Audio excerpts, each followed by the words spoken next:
The war left Germany in ruins. Its economy had disintegrated. Markets had broken down. Shops were empty. Already the Russians occupied East Germany and were waiting for the rest to fall into their lap.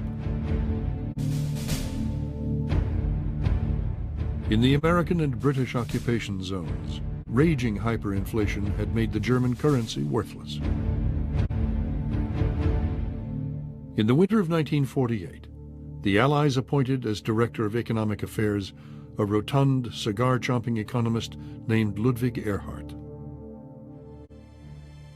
A staunch anti-Nazi, Eirhard was a free market economist who shared many of Hayek's beliefs and ideas. He also believed the Allies' economic rules were making a bad situation worse. The occupying authorities had imposed a system under which there were extensive wage and price controls, supposedly to control inflation. But of course, wage and price controls never control inflation. And you had essentially an economy that was brought to a halt. In this situation, the black markets formed, and American cigarettes were its form of currency. Nobody smoked cigarettes. They were for small transactions. Cognac was a medium of circulation for large transactions.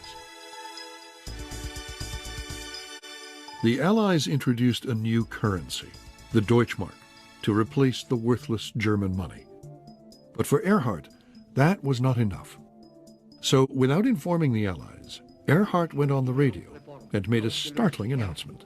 Lودfíg Eirhard, legendary man, he decided without asking anybody and against the will of the American occupation powers, he decided to give up all price controls.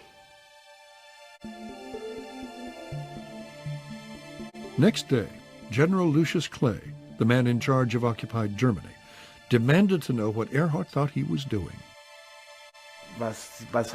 Clay said, "What have you done? You've changed the Allied price controls." Eirhard replied, "Herr General, I haven't changed them, I've abolished them."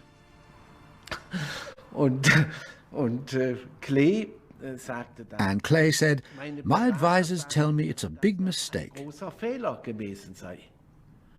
Eirhard replied, "Herr General, my advisors tell me the same thing."